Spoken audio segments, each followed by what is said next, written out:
Hey everyone, welcome to the Industry Show. I'm your host, Nitin Bajaj, and joining us today is Sami Ahmed, President and co-founder of Hunt Club. Sami, welcome on the show.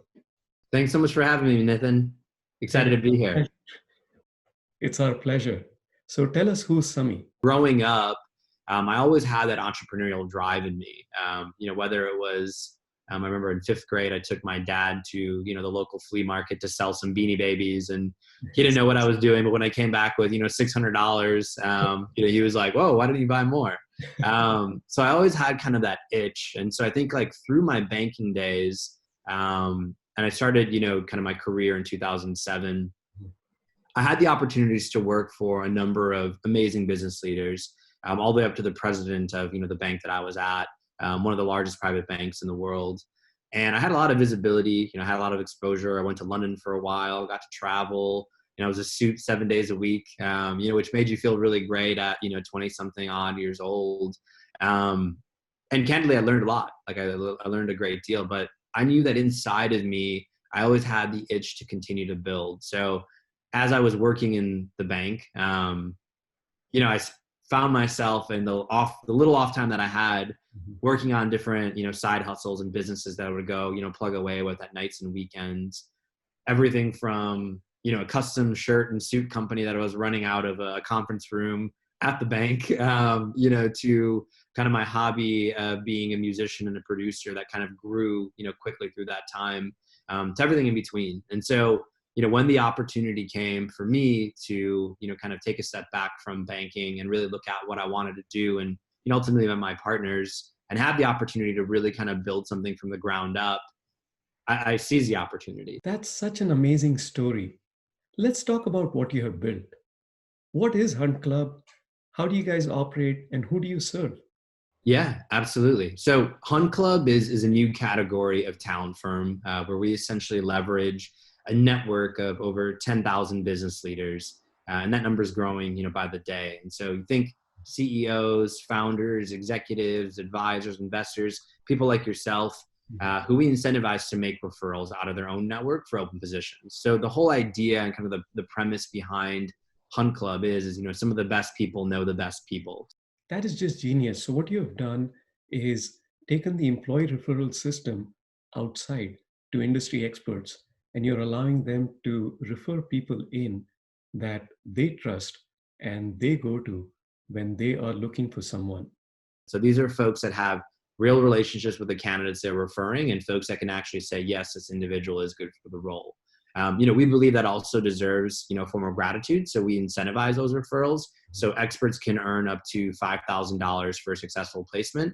And if that candidate doesn't land the job, but they still get interviewed, they can still earn up to $300 just for making the connection. Our audience is going to have two questions. The first one is, how does one become an expert? Sure. Yeah. So if you jump on to huntclub.com, there's a quick application to fill out. It asks you for a couple of things like your name, your title, your LinkedIn, and then you go through kind of an application process where we then, of course, kind of review those applications.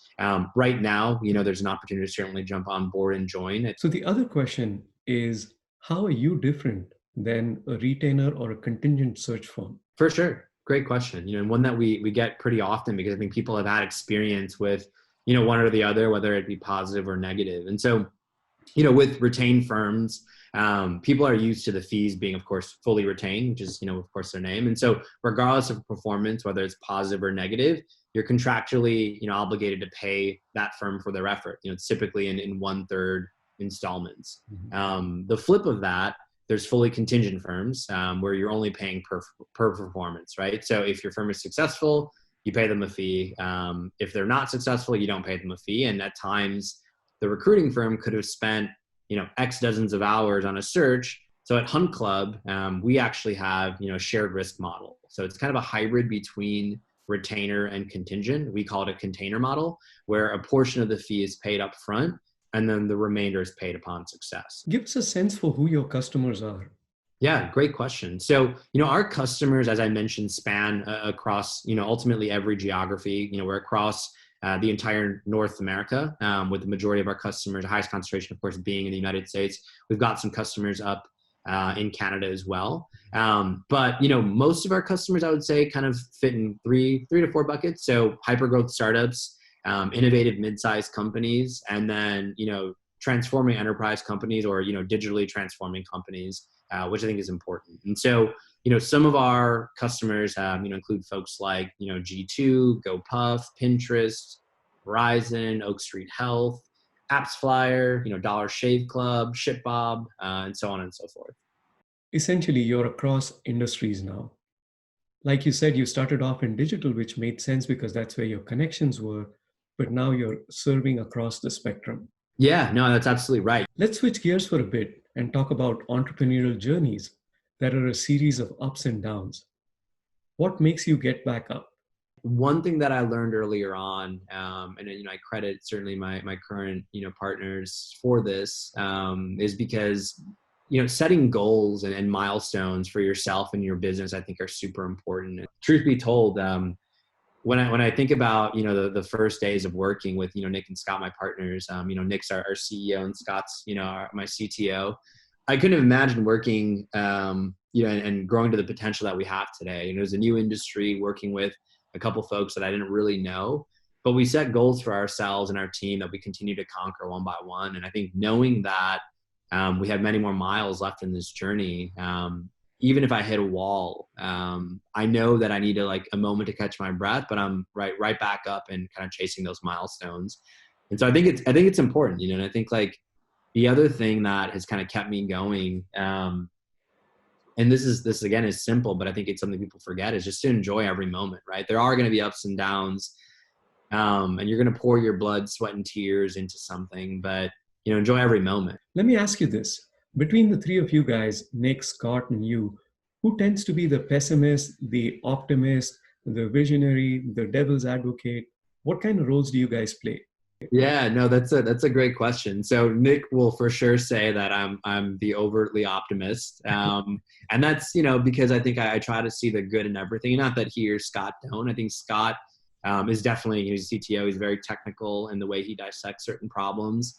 I think Nick, I credit a lot of our success to him. That he's kind of a tried and true entrepreneur where he's seen a lot.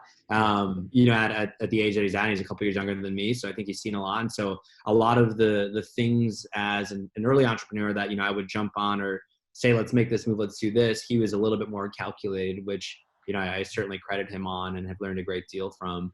But we all kind of play different roles in the businesses. I think Nick has been integral in helping us grow the business, both internally and externally. I'm more internally focused on making sure that search delivery is spot on for our customers, that the team is doing well. And then Scott, of course, is our technology backbone, who's helped kind of build the tech that we use, not only that we use, but also that our customers use as well. Sounds like a pretty awesome team. I've now virtually met two of you. Scott is next. For sure. List. Yeah, no, it's great. And there's three of us that started the business, but there's a team of us that certainly kind of keep it running. So, shout out to the team at home as well.